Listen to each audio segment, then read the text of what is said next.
Assalamualaikum warahmatullahi wabarakatuh. Berjumpa kembali dengan saya Hera di channel podcast Horor Reborn.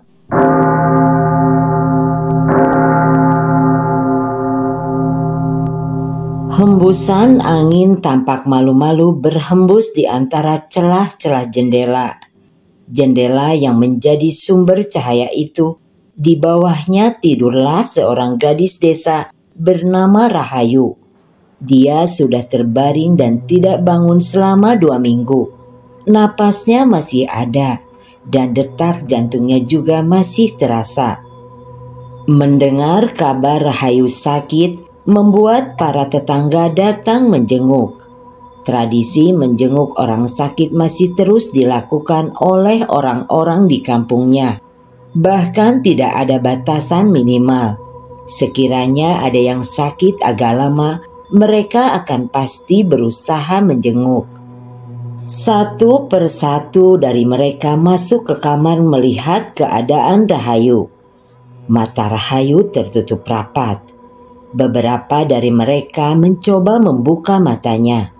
Mata itu tampak nyaris putih semua. Hanya menyisakan hitam sedikit di bagian atas. "Anakmu sakit apa?" Mbah Juminten menjawil paha Painem. "Aku juga tidak tahu, Mbah. Aku belum membawanya ke rumah sakit." Painem menggeleng. "Loh, kenapa belum dibawa ke rumah sakit?" Sarmini menimpali. "Belum ada uang untuk menyewa pick up milik Pak Basuki." Painem menyuguhkan minuman pada para tetangga. Narti yang sejak tadi memilih menyimak, tiba-tiba menyahut saat nama Basuki disebut. Hal itu dikarenakan dia mempunyai pengalaman kurang menyenangkan dengan orang terkaya di kampung itu. "Aku rasa dia bukan manusia, tapi iblis. Tidak punya hati nurani sama sekali. Padahal waktu itu suamiku sedang sekarat dan meminta tolong agar mau mengantarnya ke rumah sakit. Bukannya menolong, dia malah meminta uang. Kalau tidak ada uang, dia tidak mau sama sekali. Akhirnya aku naik bis." Narti membicarakan Basuki dengan nada suara tinggi. Kekesalan yang sudah sedikit terkikis mendadak muncul lagi. Mbah Juminten menenangkan Narti yang menggebu-gebu, mengungkapkan rasa marah. Ruangan itu tampak sepi saat para tetangga menikmati segelas teh yang Painem suguhkan. Namun keheningan itu luntur saat Ijah keluar dari kamar Rahayu. "Aku rasa Rahayu bukan menderita sakit biasa, Mbak." Suara yang keluar dari bibir Ijah membuat semua meletakkan teh dan balas menatap perempuan itu. "Maksudnya gimana, Jah?" Painem terkejut. "Maaf, bukan maksud apa-apa. Sakit yang Rahayu derita bukan seperti sakit pada umumnya, sehingga mungkin tidak akan terdeteksi alat medis." Ijah tampak gugup karena semua pasang mata tertuju padanya. Respon tetangga bermacam-macam setelah dia berpendapat. Ada yang tidak percaya dan ada juga yang menceritakan pengalaman temannya. Painem hanya menyimak, tentu dengan hati yang dipenuhi kesedihan. "Mana ada sakit yang tidak terlihat, Jah?" Romlah yang jarang mendengar tentang hal gaib tentu saja tidak percaya. "Ada, Mbak. Temanku dulu malah sukmanya dibawa ke alam jin. Jadi yang di rumah hanya raganya saja." Yayuk menyahut. Painem yang mendengar cerita-cerita itu semakin cemas. Dia takut Rahayu sakit seperti yang orang-orang ceritakan. Namun pelan-pelan dia buang pikiran itu. Ia tidak ingin larut dalam kesedihan hanya karena menduga-duga. Tak berselang lama rombongan itu pamit pulang. Ketika bersalaman dengan Painem, tetangga-tetangga meminta maaf karena sudah menuduh yang tidak-tidak ada pada Rahayu. Painem mengangguk dan sudah memaafkannya. Begitulah karakter tetangga-tetangganya. Mereka hanya akan meminta maaf ketika orang yang dituduh sedang sakit. Kalau tidak, tuduhan mereka masih terus akan berlanjut. Tuduhan itu membuat Painem teringat dengan kejadian beberapa minggu lalu, di mana semua cerita itu dimulai.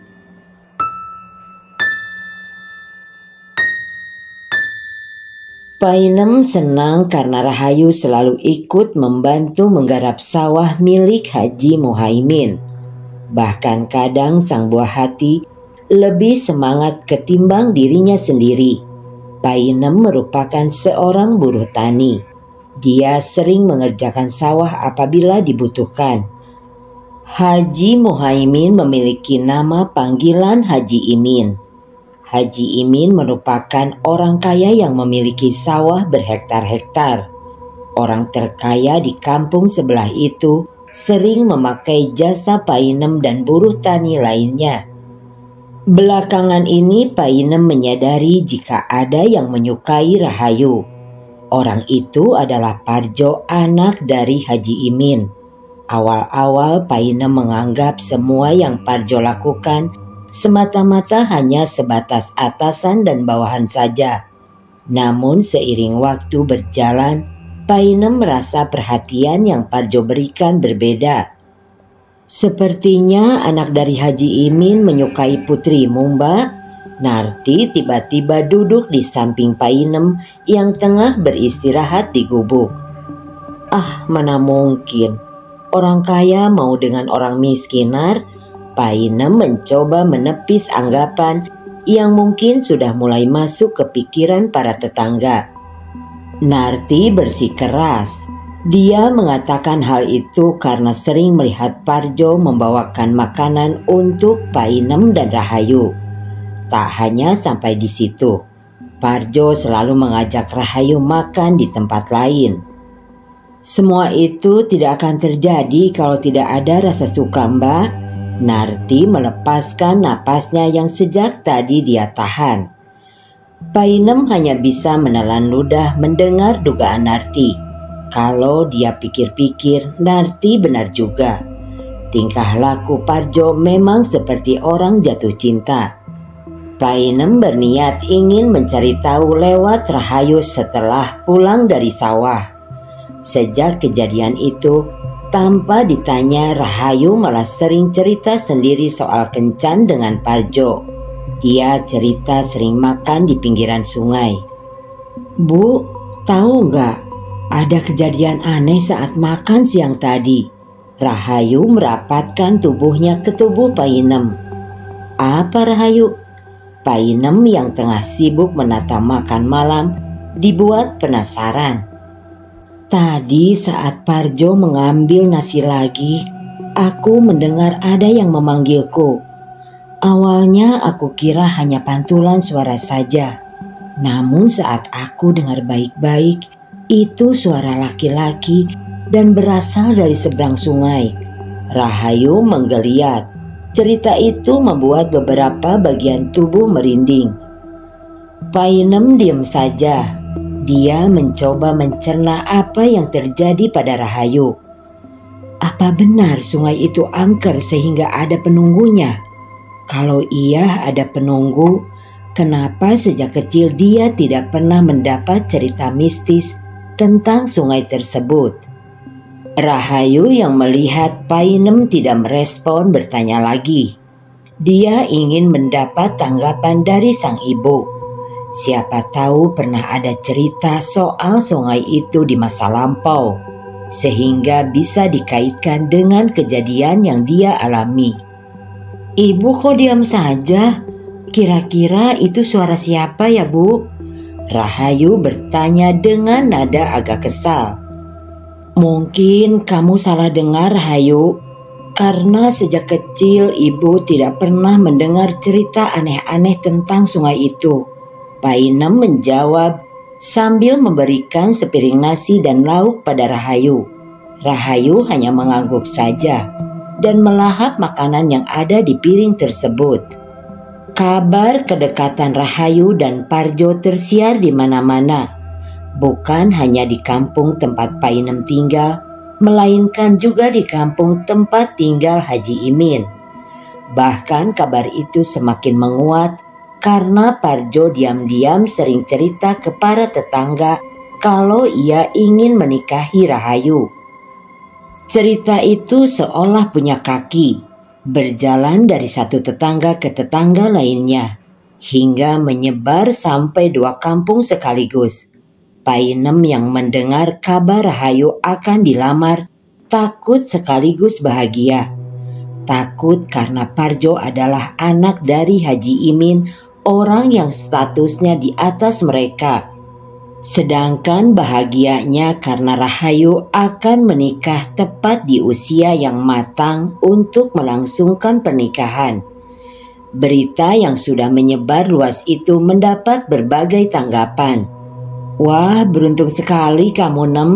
Bakal punya besan orang kaya. Mimpi apa semalam kamu?"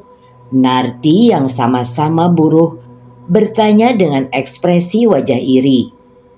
"Hus, kamu itu, semua ini hanya kabar burung saja. Belum ada kebenaran yang pasti. Jadi jangan suka mengumbar gosip," Painem mengingatkan Narti. "Kabar burung apa? Lihat tuh, anaknya Haji Imin sudah cerita kemana-mana." Narti melengos. Painem tidak menanggapi dan memilih melanjutkan menanam bibit padi mengikuti buruh tani lainnya.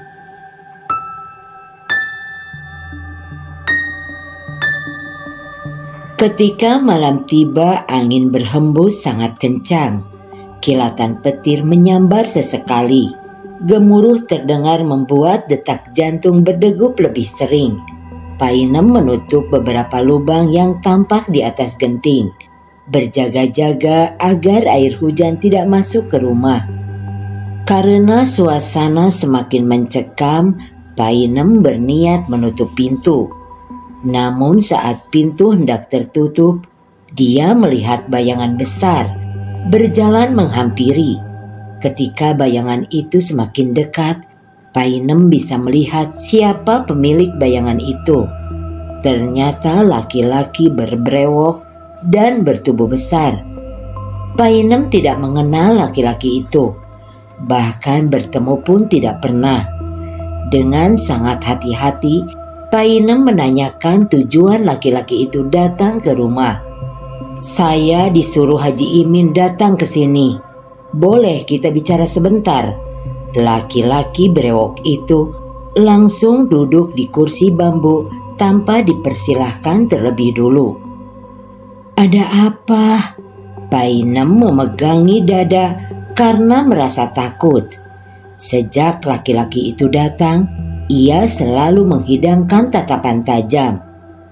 "Bilang ke anakmu, jangan mendekati anak dari Haji Imin, karena dia ingin dijodohkan dengan orang yang lebih sepadan. Kalau tidak nurut, kamu akan menerima risikonya." Setelah mengucap ancaman yang pedas, laki-laki itu melenggang pergi tanpa pamit. Ancaman itu membuat tubuh Painem mendadak menggigil. Apalagi saat mengingat tatapan tajam dari laki-laki bertubuh besar tersebut. Painem segera masuk ke dalam. Rahayu yang tanpa sengaja melihat Painem menggigil seperti orang kedinginan bertanya dengan panik. "Tadi ada orang datang. Dia disuruh Haji Imin." Painem merapikan kembennya yang sedikit melorot. "Terus?" Rahayu merapatkan tubuhnya ke tubuh Painem. "Dia bilang kalau kamu tidak boleh mendekati Parjo lagi." Painem menarik napas dalam-dalam. Painem terkejut dengan respon Rahayu.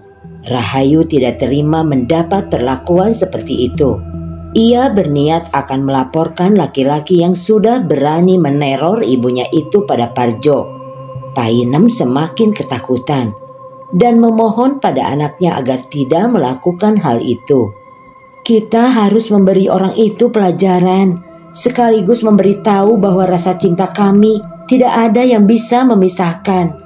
Rahayu dengan tegas mengatakan hal itu di depan Painem. Painem hanya melongo mendengar ucapan itu.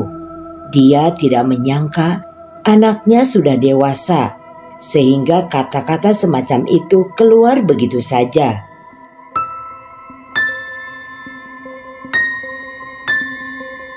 Painem hanya bisa pasrah menunggu kabar dari Rahayu. Setelah menggarap sawah seperti biasa, Rahayu pun cerita soal laporan itu. Painem yang penasaran menyimak dengan antusias.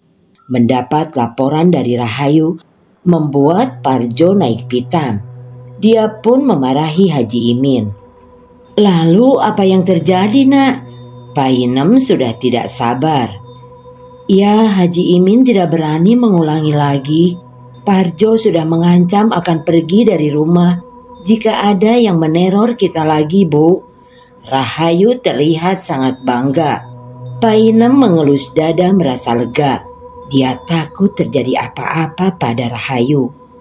Suatu hari saat Painem sedang beristirahat, dia tidak menemukan Rahayu di gubuk. Padahal hari ini dia bilang Parjo tidak datang. Painem yang khawatir langsung beranjak dan mencari sang buah hati.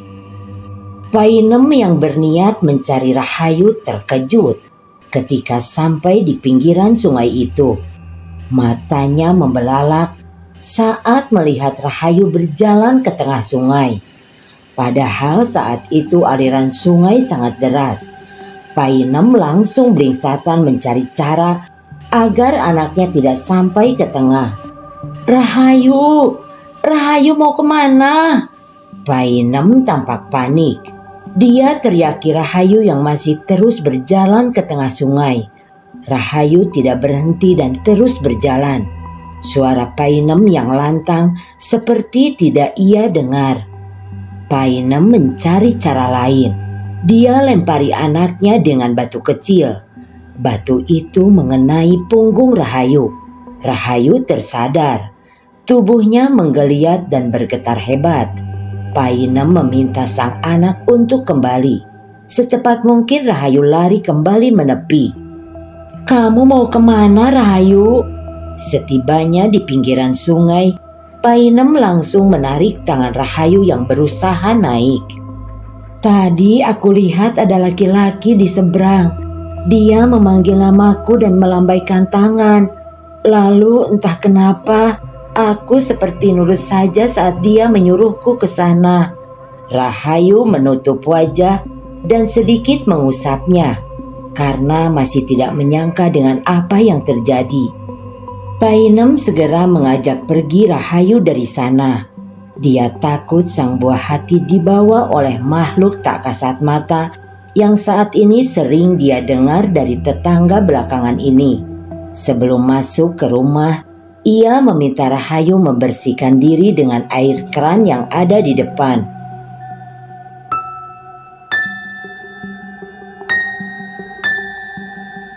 Tengah malam Painem terbangun karena mendengar ketukan pintu. Namun ia belum berani beranjak dari tempat tidur. Ketukan itu semakin keras sampai membuat dadanya ikut bergetar. Rasa takut semakin cepat menyelimuti hati, seiring dengan semakin mengerasnya suara ketukan itu. Painem pun mulai memberanikan diri mengintip dari balik jendela. Jendela yang berada persis di samping pintu itu berguna juga untuk mengintip siapa yang datang. Tamu yang datang tengah malam begini sangat rawan, apalagi dia bukan seorang perangkat desa. Kenapa Haji Imin datang tengah malam begini? Pasti ada hal penting yang ingin dia bicarakan, gumam Painem. Karena ragu, ia belum ingin membuka pintu itu terlebih dulu. Ia perlu menimbang-nimbang kemungkinan-kemungkinan yang akan terjadi. Painem merasa serba salah. Daripada ada apa-apa, ia pun memutuskan untuk membukakan pintu. Haji Imin seketika menarik tangan Painem dan menuntun duduk di kursi bambu. "Ada apa, Pak?" Painem menunjukkan tampang takutnya. "Aku bingung harus bagaimana mengatakan semua ini. Di satu sisi aku tidak mau menyakiti anakku, sedangkan di sisi lain aku tidak ingin berbesanan denganmu, Nem. Haji Imin memegangi kepala. Painem meminta Haji Imin untuk membatasi Parjo supaya tidak bertemu dengan Rahayu. Haji Imin langsung menggeleng. Dia tidak bisa membatasi Parjo segampang itu, karena Parjo sudah mengancam akan pergi dari rumah dan tidak mau melanjutkan usaha yang Haji Imin miliki. Mendengar itu, Painem diam sejenak. Haji Imin juga tidak mungkin membatasi Rahayu untuk bertemu dengan Parjo. Parjo tipe orang yang keras kepala. Semakin dilarang dan dibatasi, maka dia akan semakin kuat melanggar. Jadi aku kesini mau berpesan saja padamu, Nem. Kalau jangan terlalu berharap dan berbangga diri dulu, karena aku takut hal itu akan mempengaruhi kualitas kerjamu di sawah. Aku tidak mau hal itu terjadi. Haji Imin berprasangka buruk pada Painem. Painem tidak terima. Dia merasa terhina. Walaupun aku miskin dan tidak sekaya bapak, aku tidak mata duitan sama sekali. Bahkan aku juga tidak terlalu berharap bisa besanan denganmu, Pak. Painem tampak berapi-api membalas ucapan Haji Imin. Nah, bagus itu. Jadi kamu sudah paham ya. Sekarang aku mau pulang. Aku hanya mau memastikan saja soal tadi. Haji Imin berlagak sombong. Painem tidak menyangka juragan yang dia sanjung-sanjung ternyata memiliki sifat yang mirip dengan Basuki.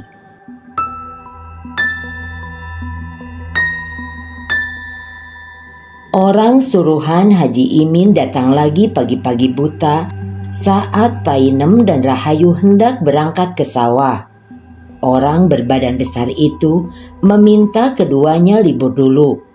Mereka sempat hendak memprotes, namun setelah mengetahui alasannya, mereka mengurungkan niat pergi ke sawah lalu masuk ke rumah. Kenapa secepat ini, Nak? Apa kalian sudah merencanakannya kemarin? Painem menyeka keringat yang bercucuran. Aku juga tidak tahu, Bu. Ternyata Parjo benar-benar ingin cepat melamarku. Rahayu menggeleng. Dia juga sempat terkejut mendengar kabar dari orang suruhan Haji Imin. Selesai membereskan rumah, Painem mendatangi rumah RT RW setempat. Pak Kirman dan Pak Maman kebetulan sedang di rumah. Jadi mereka bisa datang dalam acara tunangan itu. Kabar tunangan itu langsung menyebar luas dari bibir istrinya Pak Kirman yang terkenal tukang gosip. Kabar itu membuat orang-orang mengurumuni rumah Painem saat Haji Imin datang bersama rombongan keluarga dan tokoh masyarakat. Pak Kirman dan Pak Maman menyambut hangat kedatangan mereka. Painem mempersiapkan hidangan dengan bantuan beberapa tetangga. Semua orang sudah berkumpul di ruang tengah, namun tidak dengan Rahayu. Painem yang menyadari kalau Rahayu belum keluar, izin ke kamar untuk menemui sang buah hati. Ia buka pintu kamar dan melihat Rahayu sedang bengong di depan meja rias. Painem pun menepuk pundak sang buah hati hingga membuat anaknya terkejut. Rahayu membalikan badan dan menatap Painem. Bu, laki-laki yang ada di sungai datang. Tadi aku melihatnya beberapa kali di kaca cermin. Bahkan sebelum ibu datang, dia berdiri di belakangku. Namun setelah ibu buka pintu, laki-laki itu hilang. Rahayu masih mencoba mencari keberadaan laki-laki tersebut. Sudah. Jangan membahas laki-laki itu dulu. Kamu sudah ditunggu banyak orang. Painem yang ikut takut mencoba mengalihkan perhatian. Dia segera menggandeng anaknya keluar menuju ruang tamu. Parjo yang melihat Rahayu pertama kali berdandan bengong selama bermenit-menit. Bahkan pandangannya tidak beralih dan terus mencari kemana kekasihnya berada. Acara pun dimulai. Utusan dari Haji Imin, Pak Badrun, menyampaikan maksud dan tujuan mereka datang ke sana. Parjo dan Rahayu tampak tersipu malu. Pipinya merah merona. Baru pertama kali ini dia berada di acara sakral yang akan menyatukan rasa cinta mereka dalam keabadian. Saat-saat itulah jantung terus berdetak lebih kencang dari biasanya. Kedua pipi masing-masing calon mempelai merah dan senyum-senyum malu sering tersaji saat Pak Badrun mencandainya. Acara khidmat nan sakral itu dibuat secair mungkin oleh Pak Badrun agar mengurangi ketegangan di antara kedua calon mempelai.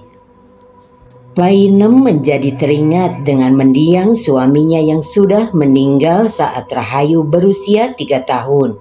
Dia juga tampak malu-malu saat acara tunangan. Apalagi saat tukar cincin berlangsung seperti saat ini. Dia melihat jelas tangan Parjo gemetaran saat hendak memasukkan cincin ke tangan Rahayu. Hal yang sama persis dialami oleh Wanto, sang suami tercinta. Melihat acara sakral itu membuat air mata Painem mengalir tanpa ia sadari. Selesai memasangkan cincin, Painem melihat Rahayu sedang memandangi dekat pintu. Pandangan itu sangat fokus hingga tidak berkedip. Painem menduga kalau sang buah hati sedang melihat laki-laki yang belakangan ini kerap diceritakan. Sekarang kalian sudah mengikat. Jaga ikatan ini sampai hari pernikahan tiba. Dari pihak perempuan meminta waktu selama 9 bulan karena butuh persiapan matang.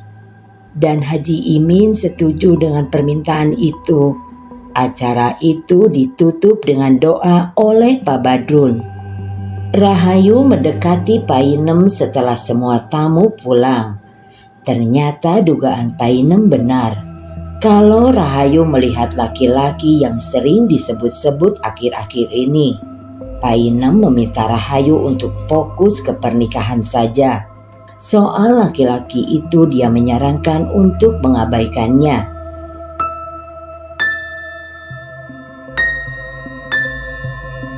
Sejak acara tunangan selesai, Painem sering mendengar suara-suara kedengkian dari para tetangga. Bahkan tak jarang dia mendengar tuduhan soal susu. Para tetangga mengira kalau Rahayu memakai susu. Painem yang sudah terbiasa dengan hal demikian tidak terlalu memusingkan. Dia malah sibuk mempersiapkan pernikahan Rahayu yang tanpa terasa sudah tinggal 1 bulan lagi. Painem mulai menghubungi kenalannya untuk memesan kajang, catering, dan gaun pernikahan.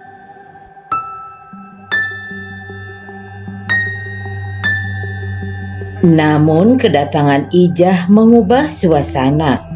Painem dan Rahayu yang tengah sibuk mempersiapkan acara pernikahan dengan suasana bahagia mendapat kabar kalau Parjo selingkuh. Rahayu tentu tidak percaya. Kalau kamu tidak percaya, ayo ikut aku. Ijah menarik tangan Rahayu. Rahayu sempat melirik ke arah Painem. Lalu Painem mengangguk. Rahayu pun pergi dengan Ijah. Painem menunggu dengan hati gelisah. Dia berharap tidak terjadi apa-apa pada Rahayu dan kabar soal perselingkuhan itu tidak benar. Painem pun kembali melanjutkan mencatat nama-nama tamu undangan. Kenapa, Nak? Painem meletakkan piring yang ia bawa saat melihat Rahayu menangis. Dia tidak tahu kenapa pulang-pulang Rahayu menangis, seperti anak kecil yang kehilangan mainan. Parjo beneran selingkuh dan dia malah membatalkan pernikahan ini. Rahayu menarik napas. Napas itu terasa berat karena bercampur dengan ingus. Painem tidak terima. Haji Imin tidak bisa membatalkan secara sepihak acara pernikahan itu karena semuanya kadung dipesan. Bagaimana bisa mereka tega membatalkan pernikahan? Padahal pernikahan itu akan berlangsung tidak lama lagi.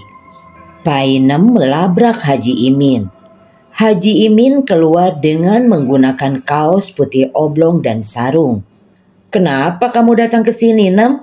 Haji Imin menguap tanpa dosa. "Aku ke sini mau meminta pertanggungjawabanmu. Parjo tidak bisa seenaknya membatalkan secara sepihak." Painem berkacak pinggang. Haji Imin tertawa. Bukannya merasa takut dan bersalah, dia malah tertawa terpingkal-pingkal. Painem memandangi orang kaya itu dengan tingkat kekesalan yang semakin meninggi.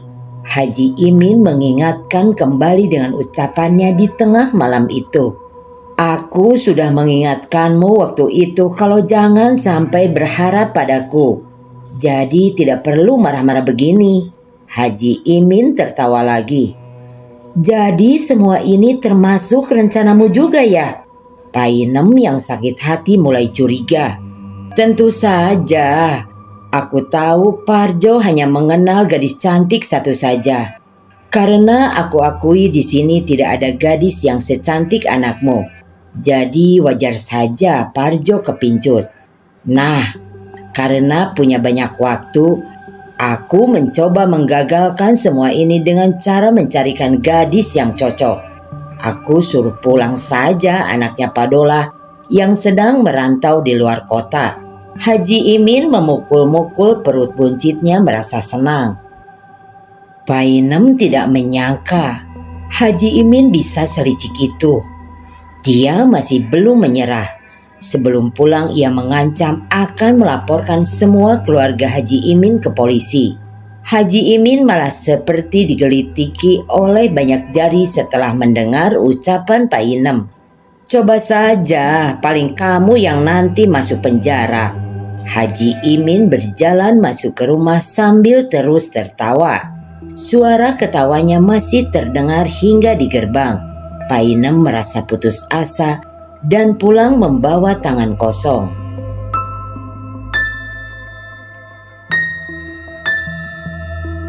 Sepulangnya dari rumah Haji Imin, Painem mendatangi pemilik catering, kajang, dan gaun. Dia meminta maaf, membatalkan semua pesanan. Semula pemilik yang terlanjur dipesan sempat menolak, tetapi setelah mendengar Painem bercerita, akhirnya dia mendapat keringanan. "Aku turut prihatin ya Mbak. Maaf, aku baru tahu cerita yang sebenarnya. Semoga Rahayu dapat laki-laki yang lebih baik lagi," ucap Martini sambil melipat gaun pernikahan yang sudah Rahayu pilih. Berita batalnya pernikahan Parjo dan Rahayu sudah sampai ke telinga semua tetangga. Painem menjadi takut karena batalnya pernikahan itu akan menjadi aib. Karena baru kali ini ada kejadian seperti itu. Painem sangat malu karena sudah sering menceritakan rencana pernikahan itu pada para tetangga. Tidak terkecuali Rahayu yang sering menangis ketika pulang dari suatu tempat. Dia kerap mendengar para tetangga mengolok-oloknya. Hingga di suatu hari Painem tidak melihat Rahayu sejak pagi. Dia pikir mungkin Rahayu sedang menenangkan diri. Namun sampai sore menghilang, Rahayu belum kunjung pulang. Painem segera mencari keberadaan anaknya. Dia takut terjadi apa-apa pada anak semata wayangnya. Painem yang sudah tahu tempat kesukaan Rahayu segera menuju ke sana secepat mungkin. Ketika sampai di pinggiran sungai, Painem tidak melihat apa-apa. Painem terus berjalan hingga menemukan Rahayu pingsan di atas batu besar. Painem mencoba membangunkannya, tetapi tidak bisa. Rahayu tidak bangun. Dia cek detak jantung dan nadi Rahayu. Ternyata masih berdetak normal. Painem panik. Rasanya ia ingin membawa Rahayu ke rumah sakit. Namun karena tidak ada uang, dia tidak berani.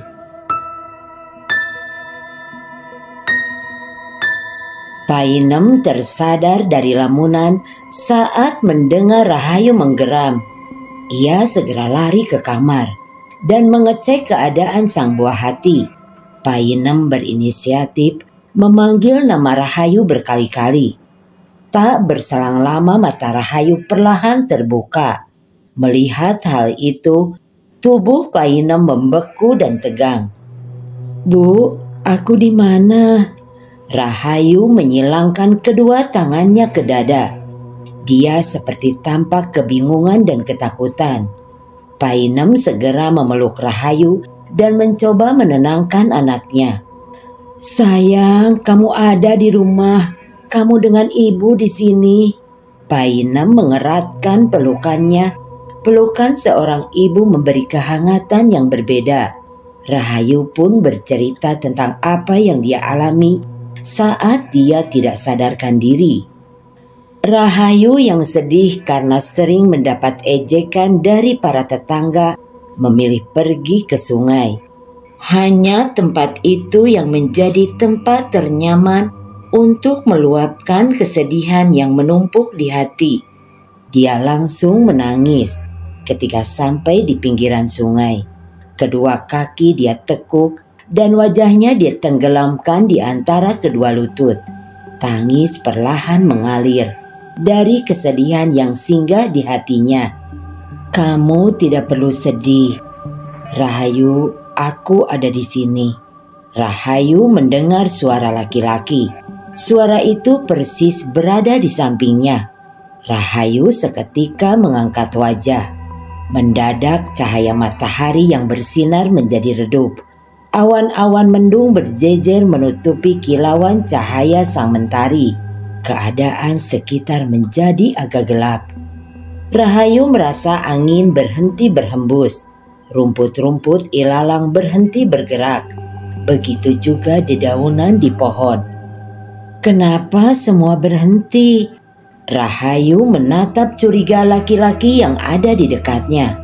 "Tidak apa-apa," laki-laki itu menjawab singkat. Rahayu hanya mengangguk saja. Entah mengapa di dekat laki-laki itu, jiwa memberontaknya seperti hilang. Rahayu menangis lagi, lalu mau menceritakan yang sedang ia alami pada laki-laki itu. Dia tidak tahu bagaimana mulanya. Tiba-tiba saja dia bercerita dan mengalir begitu saja cerita itu dari bibirnya. Selesai itu Rahayu ingin pulang. Laki-laki itu mempersilahkannya. Namun ketika sampai di rumah, Rahayu tidak menemukan siapa-siapa. Rumahnya kosong dan kampungnya tampak sepi. Tidak ada orang selain dia dan laki-laki tadi. Rahayu kembali ke pinggiran sungai. Ia ingin menanyakan apa yang terjadi padanya. Kenapa semua orang seperti menghilang? Rahayu tidak bisa melihat siapa-siapa. Laki-laki itu memintanya tenang. "Kamu tidak perlu pulang lagi. Di sini bersamaku, kamu tidak akan pernah merasakan sakit." Laki-laki itu merengkuh tubuh Rahayu. Rahayu berusaha menolak. Laki-laki itu tetap memaksa. Rahayu beranjak dan mencoba lari. Laki-laki itu tertawa. Dia seperti mengejek karena Rahayu tidak akan pernah bisa kembali. Rahayu tidak menyerah. Dia terus mencari jalan keluar, namun semua terasa sama. Hingga Rahayu mendengar suara Painem memanggil. Suara itu berasal dari seberang sungai. Rahayu berusaha menyeberangi sungai itu. Saat menyeberang dia berusaha melawan derasnya air. Hingga entah bagaimana ada air besar menyambar dan membuat Rahayu tersadar.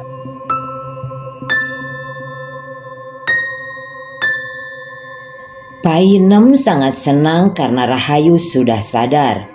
Painem segera menyiapkan makan untuk Rahayu setelah selesai bercerita.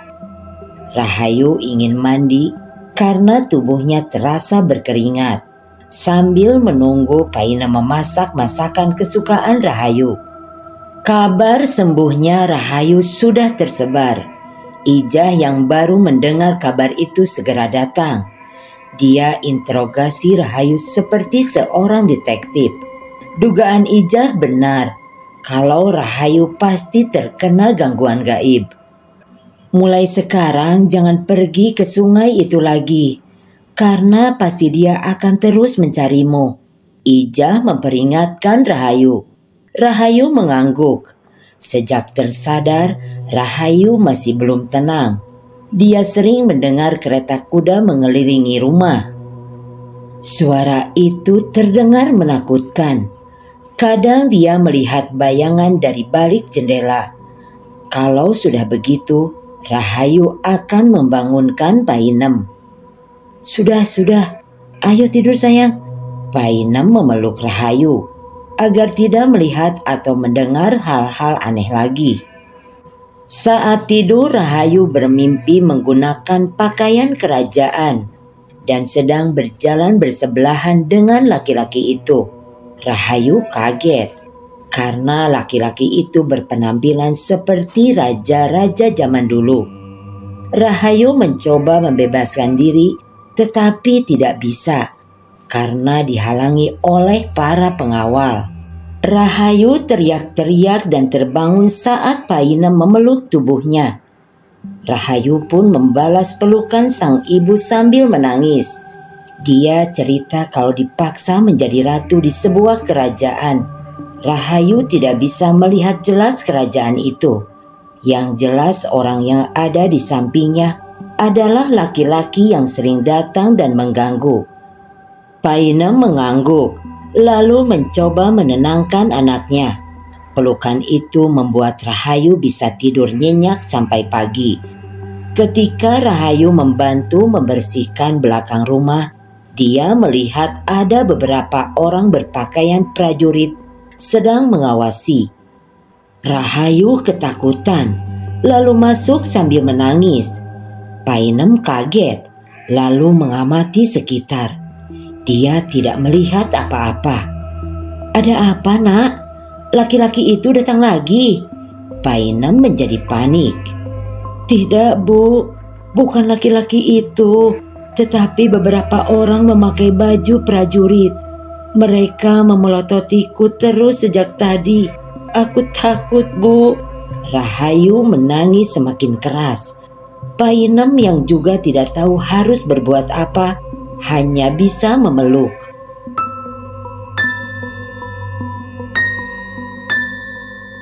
Saat tidur, Rahayu kembali bermimpi.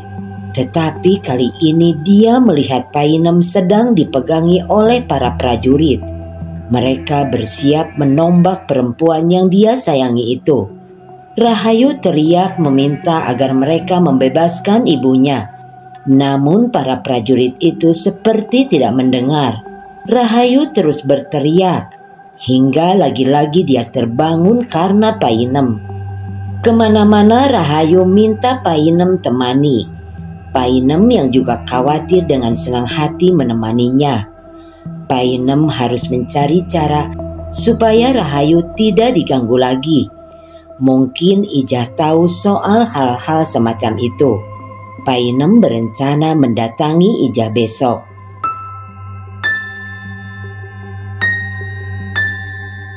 Ketika matahari menampakkan diri, Painem menemui Ijah dan mengkonsultasikan apa yang Rahayu alami. Ijah menyarankan agar Rahayu dibawa ke kiai. Namun Painem tidak pernah mengenal sama sekali orang pintar yang Ijah maksud. Tenang, nanti akan aku suruh Kiai Imron ke sini. Kiai Imron terkenal sering menyembuhkan orang-orang yang terkena serangan gaib seperti Rahayu. Dia pemilik pondok pesantren di kampung halamanku. Ijah mengacungkan 2 jempol. Painem mengangguk lalu pulang. Sesuai janji yang Ijah katakan, Kiai Imron datang ke rumah Painem. Kiai Imron menanyakan apa yang terjadi pada Rahayu. Rahayu pun menceritakan semua yang terjadi. Kiai Imron meminta Rahayu mendekat. Setelah membungkus tangannya dengan sarung tangan, dia pegang kepala gadis itu lalu memejamkan mata. Kiai Imron perlahan mulai meruqyah Rahayu. Tak berselang lama Rahayu terbatuk dan muntah. Kiai Imron menghentikan ruqyahnya. Anak ini sudah lama disukai oleh jin penunggu sungai. Makanya jin itu terus berupaya menjemput. Setiap tengah malam jin itu mengendarai kereta kuda untuk menjemput Rahayu. Pasukannya sangat banyak. Tapi tenang, jin itu tidak akan bisa membawa Rahayu lagi setelah aku bersihkan sukmanya. Kiai Imron kembali merapalkan doa sambil memegangi punggung Rahayu. Sudah nak, kamu tidak akan diganggu oleh jin itu lagi. Kiai Imron tersenyum. Dia pun pamit setelah menghabiskan beberapa suguhan. Ternyata Rahayu masih bisa melihat laki-laki yang mengganggunya. Kali ini malah semakin nyata. Laki-laki tersebut sedang mengendarai kereta kuda. Meskipun tidak sampai mendekat, namun hal itu cukup membuat Rahayu ketakutan. Painem yang mendengar aduan dari Rahayu menjadi bingung sendiri. Kenapa tidak berhasil? Painem mendatangi Ijah lagi. Ijah kaget mendengar cerita itu lalu menelepon Kiai Imron. Kiai Imron menyarankan agar Rahayu tidur di rumah Ijah dulu. Jin itu memang masih bisa terlihat, tetapi dia tidak bisa mendekat. Kalau Rahayu tidak kuat, bisa tinggal di rumah Ijah. Karena jin itu akan kesulitan mencarinya. Rahayu harus memperbaiki sholatnya, jangan bolong-bolong lagi. Dan minta perlindungan sama Allah.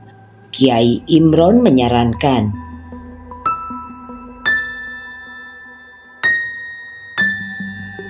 Rahayu tidak mau meninggalkan Painem sendirian di rumah. Karena dia berfirasat kalau Painem juga akan terkena kalau tinggal sendirian. Ijah pun malah menyarankan keduanya tinggal di rumahnya supaya keadaan kondusif. Saat tinggal di rumah Ijah, Rahayu mendengar suara ledakan berkali-kali di atas rumahnya. Dia sempat menengok di balik jendela, tetapi tidak melihat apa-apa. Hanya suara ledakan berkali-kali. Suara itu lebih besar dari suara petasan.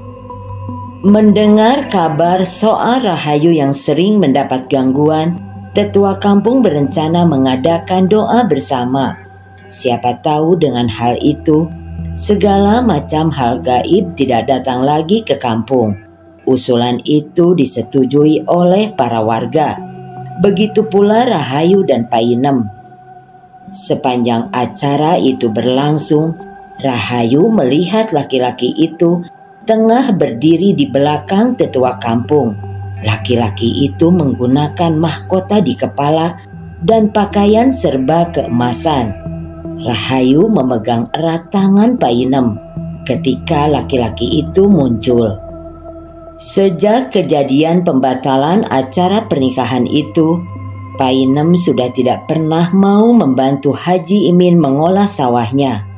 Bahkan beberapa tetangga yang kesal juga ikut menolak. Painem belum tahu nasib sawah dari orang kaya itu, karena dia masih fokus menyembuhkan Rahayu.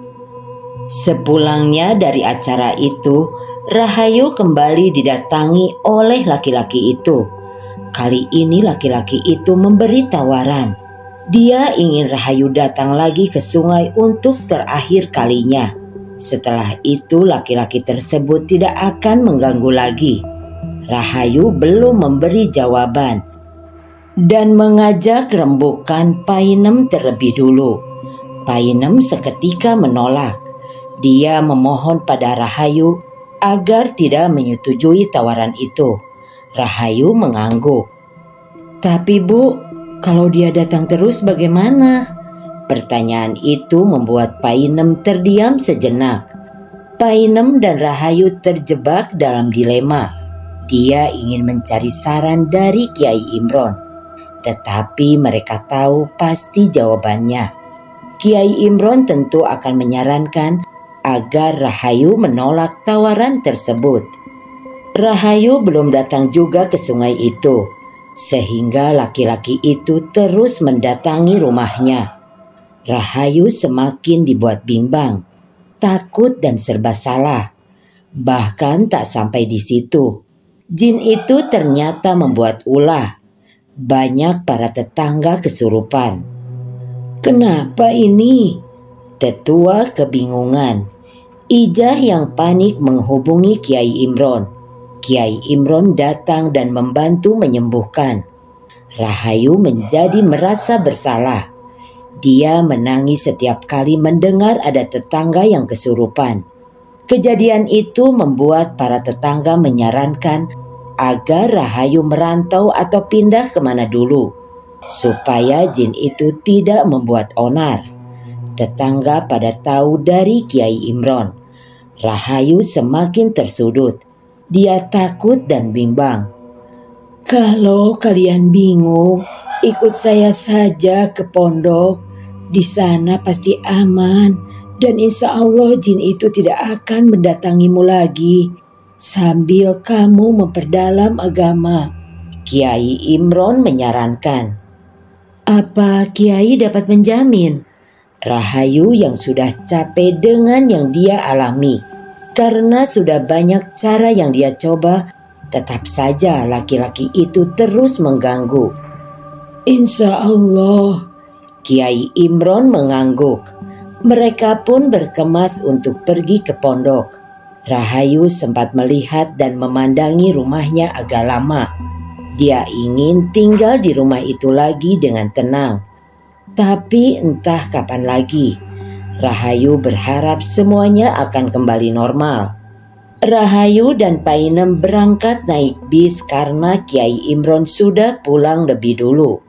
Ijah yang masih saudara dengan Kiai Imron menemani mereka. Sepanjang perjalanan, Rahayu tidak banyak bicara dan hanya mengamati jalan dari kaca. Painem juga sibuk dengan pikirannya sendiri. Semoga anaknya tidak diganggu lagi dan bertemu jodohnya di pondok. Jodoh yang lebih baik dari Parjo.